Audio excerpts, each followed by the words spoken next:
Рада приветствовать всех любителей вязания.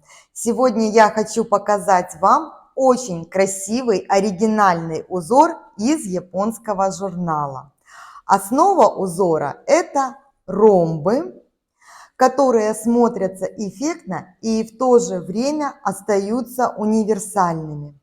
Такой рисунок прекрасно подойдет для кофты, кардигана или же жакета, которого вы сейчас видите на экране.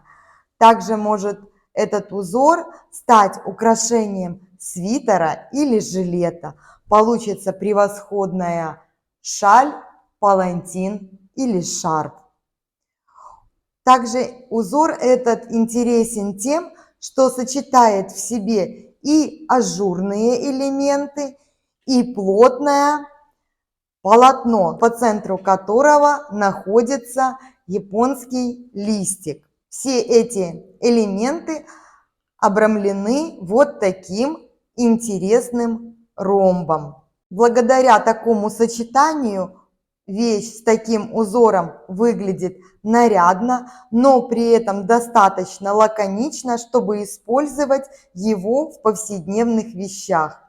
На полотне получается легкая фактура с красивым рисунком, которая подчеркивает изысканность изделия. Вот так этот узор выглядит при вязании снизу вверх. Если же вы отдаете предпочтение вязанию от горловины, он будет выглядеть очень похож. Единственное направление вот этого листика будет смотреть вниз. Вот так этот рисунок выглядит по изнаночной стороне. И вот именно изнаночная сторона дает понять, что в исполнении этот узор достаточно простой. Если же вы не хотите, чтобы изделие получалось сильно дырявчатым, с этим узором можно поиграть. К примеру, низ изделия провязать именно вот так, как на схеме, а дальше продолжить, используя только закрытые ромбы. Вот эти ромбы провязывать точно так, как вот этот. У вас получится более однородное, красивое полотно. Если же вы наоборот хотите ажурную воздушную вещь, к примеру, для вязания летних изделий или воздушной шали, можно наоборот сделать все ромбы пустить с ажуром. Хотя вот такое сочетание, с моей точки зрения, очень даже гармонично выглядит. Свой образец я вязала из пряжи, в составе которой идет шерсть и кашемир. Здесь 200 метров в 100 граммах. И вязала я этот образец на спицах номер 4,5. Вообще пряжу здесь можно использовать очень разную. Это могут быть летние, демисезонные виды пряжи, искусственные и натуральные, также синтетические виды пряжи тоже красиво лягут в данном рисунке. Спицы здесь нужно подбирать исключительно по рекомендациям производителя с учетом вашей индивидуальной плотности вязания. В видео я покажу, как вязать этот узор, акцентируя внимание на элементах, которые не совсем у меня получилось передать схемой. Я хочу, чтобы даже начинающий мастер по моему видео смог без ошибок повторить эту красоту. Давайте начнем. Раппорт данного узора составляет 14 петель в ширину и 24 ряда в высоту. Вместе с вами я буду провязывать один раппорт узора, так как здесь переходов нет от раппорта к раппорту в ширину. Между каждым раппортом идет одна изнаночная разделительная петля. Больше никаких особенностей в этом моменте нет. Я набрала 17 петель, 14 это один раппорт узора, одна петля симметрии в конце ряда и 2 кромочные петли. Давайте начнем. Первый ряд Кромочную я переснимаю и начинаю вязание самого раппорта узора. Одна изнаночная петля, далее вот эти 3 петли с обвитием. Они у меня открыты, то есть вторая дужка смотрит на меня, поэтому расположение петель я не меняю. Подхватываю третью петлю и перебрасываю ее через первые 2. Первые 2 немного придерживаю указательным пальцем, чтобы они не соскользнули со спицы. Вот таким образом выполняю это обвитие. Чтобы количество петель у меня осталось прежним, я провязываю первую лицевую, делаю накид и вторую лицевую петлю. У меня было 3 петли и осталось 3. Далее я вяжу 7 изнаночных петель. 1, 2, 3, 4, 5, 6 и 7. И вновь выполняю элемент с обвитием. Третью петлю перебрасываю через первые 2 и провязываю лицевую, делаю накид и лицевая петля. Я закончила вязать раппорт узора. Ряд заканчиваю петлей симметрии. Здесь она изнаночная. Петля симметрии, она такая же, как в начале ряда, поэтому она и называется петля симметрии. Ряд заканчиваю кромочной петлей.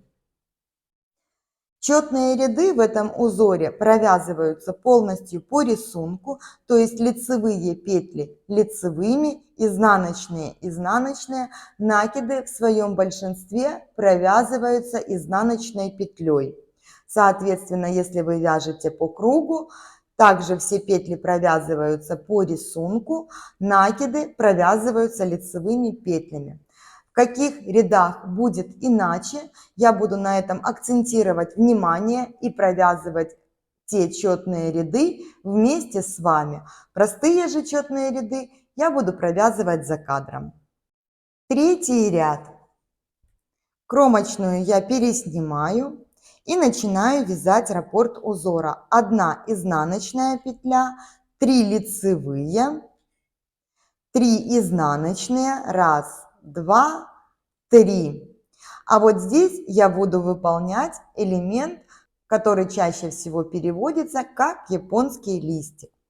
Для этого вот я под этой петлей опускаюсь на 3 ряда ниже. Первый ряд, второй и третий. Продеваю спицу в эту петлю, подхватываю рабочую нить и провязываю лицевую. Сильно петлю эту вытягивать не нужно, но немножечко подтянуть. То есть по размеру она чуть больше будет, нежели ваши все остальные петли. Следующую петлю я провязываю со спицы, также лицевой петлей. И третью я вновь опускаюсь в эту петлю, которая на 3 ряда ниже, из которой провязывала первую лицевую петлю. Также подхватываю рабочую нить, и у меня получилась 3-я лицевая петля. Далее вяжу 3 изнаночные и 3 лицевые петли. Я закончила вязать раппорт узора. Ряд заканчиваю петлей симметрии и кромочной. Четвертый ряд я провяжу вместе с вами, покажу, как провязывается этот листик по изнаночной стороне. Кромочную я переснимаю и вяжу по узору. 1 лицевая, далее идут у меня изнаночные петли, 3 лицевые. И вот я дошла до листочка. Они, все эти 3 петли, провязываются изнаночными. Единственное, на что нужно обратить внимание, чтобы не перепутать расположение петель. Но они хорошо на спице видны. Первая и последняя петля, они находятся как бы дальше, а центральная петля вот здесь находится поближе. И когда вы вживую смотрите на свой образец, это все очень хорошо видно. И все эти 3 петли я провязываю поочередно изнаночными. Далее продолжаю вязание по узору. 3 лицевые и 3 изнаночные петли. Я закончила вязать раппорт узора, ряд заканчиваю петлей симметрии, в изнаночном ряду это лицевая петля и кромочной. Пятый ряд. Кромочную переснимаю и начинаю вязать раппорт узора. Одна изнаночная петля, далее 3 вот эти петли идут с обвитием. Я третью петлю перебрасываю через первые 2. А дальше хочу обратить ваше внимание. Я провязываю одну лицевую, далее делаю накид на себя, так как в изнаночном ряду этот накид будет провязываться скрещенной петлей. И чтобы мне не приходилось менять расположение этого накида, провязывая четный ряд, я сразу формирую накид иначе, чтобы он отличался, и мне не нужно было следить за узором, когда я провязываю четные ряды. Далее 1 лицевая. Все, элемент этот мы провязали. После чего 3 изнаночные провязываю. Дошла до листика. Вот этот листик. В этом ряду мне эти 3 петли нужно провязать вместе лицевой со второй центральной петлей. Для этого я первые 2 петли переношу на правую спицу. За работой подхватываю первую петлю, а перед работой вторую. И переношу ее на левую спицу. Теперь она у меня находится первая по счету. После чего я все эти 3 петли провязываю вместе лицевой. Можете это выполнять протяжкой, если вам удобно. Результат останется тем же.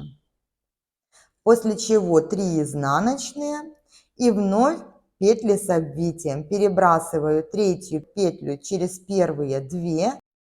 Провязываю 1 лицевую, делаю накид на себя. И еще 1 лицевая петля. Я закончила вязать раппорт узора. Ряд заканчиваю петлей симметрии и кромочной. 6-й ряд я также провяжу вместе с вами, потому что здесь есть нюансы. Итак, 6-й ряд. Кромочную переснимаю и начинаю вязать раппорт узора. 1 лицевая петля, 1 изнаночная, накид провязываю изнаночной скрещенной. Видите, как он у меня на спице расположен? Мне ничего менять не нужно, просто его подхватываю и провязываю. Вот так у меня получается изнаночная скрещенная петля. И еще 1 изнаночная. 3 лицевые, и я дошла до листика. Он у меня провязан по лицевой стороне 3 вместе лицевой, но в этом ряду я буду его провязывать не по рисунку, а также лицевой петлей. Вот таким вот образом. Далее 3 лицевые, изнаночная, накид провязываю изнаночной скрещенной петлей. Вот таким образом. И еще 1 изнаночная. Я закончила вязание раппорта узора. Ряд заканчиваю петлей симметрии и кромочной. 7-й ряд. Кромочную я переснимаю и вяжу раппорт узора. 1 изнаночная петля, накид, 2 лицевые, 2 вместе лицевой с наклоном влево. Я меняю расположение изнаночной петли, чтобы рисунок у меня ложился ровно и не было ненужных узелков. И провязываю 1 лицевой петлей. Далее 5 изнаночных, 2, 3, 4, 5. 2 вместе лицевой с наклоном вправо. Здесь я меняю расположение лицевой петли, чтобы оно было классическим. Первая дужка смотрела на меня. И провязываю их вместе 1 лицевой петлей. 2 лицевые и накид. Я закончила вязать раппорт узора. Ряд заканчиваю 1 изнаночной петлей симметрии и кромочной. Далее все четные ряды провязываются по рисунку. Накид провязывается обычной изнаночной открытой петлей. 9-й ряд. Кромочную переснимаю. Далее у меня идет 1 изнаночная петля, 1 лицевая, накид, 2 лицевые петли, 2 вместе лицевой с наклоном влево, 3 изнаночные, 1, 2, 3, 2 вместе лицевой с наклоном вправо, 2 лицевые, накид и 1 лицевая петля. Я закончила вязать раппорт узора, ряд заканчиваю изнаночной, это петля симметрии, и кромочной. 11 ряд. Кромочную я переснимаю и начинаю вязать сам узор. 1 изнаночная, накид, 2 вместе лицевой с наклоном влево, накид, 2 лицевые петли, 2 вместе лицевой с наклоном влево, 1 изнаночная петля, 2 вместе лицевой с наклоном вправо, 2 лицевые петли, накид, 2 вместе лицевой с наклоном вправо и накид. Я закончила вязать раппорт узора. Ряд заканчиваю петлей симметрии и кромочной. А теперь один момент, смотрите.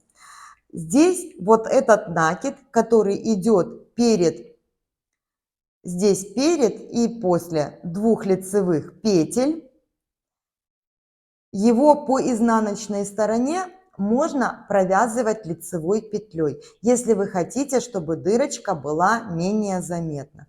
Но мне больше нравится, как выглядит именно вот сам накид, сама эта дырочка в готовом изделии, когда по изнаночной стороне я этот накид провязываю традиционно изнаночной петлей. Поэтому я буду провязывать изнаночной открытой петлей, то есть по рисунку, как и все остальные накиды.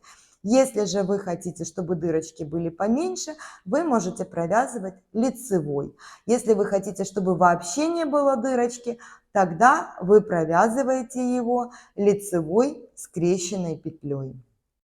13 ряд. Кромочную я переснимаю. Дальше у меня идет 1 изнаночная петля, 2 вместе лицевой с наклоном вправо, накид. Вот эта петля, этот накид, о котором я говорила, в зависимости от желаемой дырочки, вы его можете провязывать в четном ряду в 12-м по-разному. Я же провязала обычной изнаночной петлей. Сейчас я его буду провязывать в лицевом ряду также изнаночной. Далее идут 3 петли с обвитием. Третью петлю подхватываю и перебрасываю через первые 2. Провязываю лицевую, обычный накид и лицевая. Дальше идет изнаночная петля и вновь петли с обвитием. Перебрасываю третью через первые 2, их провязываю лицевой, делаю накид и еще 1 лицевая петля. Следующая петля провязывается изнаночной, делаю накид и 2 вместе лицевой с наклоном влево. Я закончила вязать раппорт узора, ряд заканчиваю петлей симметрии и кромочной. 15 ряд.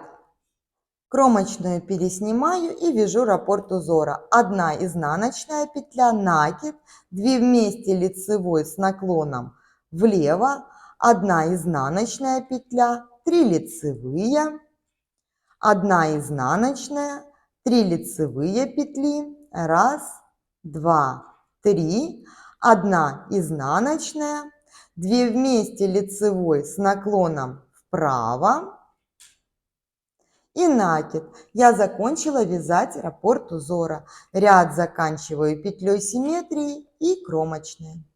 17 ряд. Кромочную переснимаю. Дальше идет 1 изнаночная петля, 2 вместе лицевой с наклоном вправо, накид, 1 изнаночная петля, петли с обвитием, третью перебрасываю через первые 2, и в этом ряду я накид буду провязывать на себя, так как в изнаночном ряду я его буду делать скрещенной изнаночной петлей. как показывала вам ранее. Итак, лицевая, накид на себя, 1 лицевая, 1 изнаночная петля и вновь петли с обвитием. Третью перебрасываю через первые 2, провязываю лицевую петлю, делаю накид на себя и еще 1 лицевая петля. Дальше 1 изнаночная, накид, 2 вместе лицевой с наклоном влево. Я закончила вязать раппорт узора, ряд заканчиваю петлей симметрии и кромочной. 19 ряд. Кромочную переснимаю и вяжу сам узор. 1 изнаночная, накид, 2 вместе лицевой с наклоном влево, 2 вместе лицевой с наклоном вправо, 2 лицевые петли, накид, 1 изнаночная петля, накид, 2 лицевые, 2 вместе лицевой с наклоном влево, затем 2 вместе лицевой с наклоном вправо, накид, 1 изнаночная петля и кромочная. Смотрите, вот в этом и последующих рядах накиды, которые вокруг изнаночной петли, их также можно провязывать в четных рядах по-разному. Я продолжаю их провязывать открытой изнаночной петлей, чтобы была явная красивая дырочка.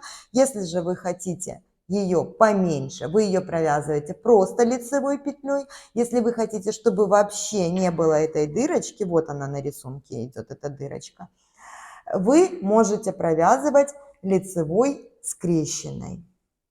21 ряд. Кромочную переснимаю и вяжу узор. 1 изнаночная петля, 1 лицевая, 2 вместе лицевой с наклоном вправо, 2 лицевые петли, накид, 3 изнаночные, 1, 2, 3, накид, 2 лицевые, 2 вместе лицевой с наклоном влево и 1 лицевая петля. Я закончила вязать раппорт узора, ряд заканчиваю петлей симметрии и кромочной.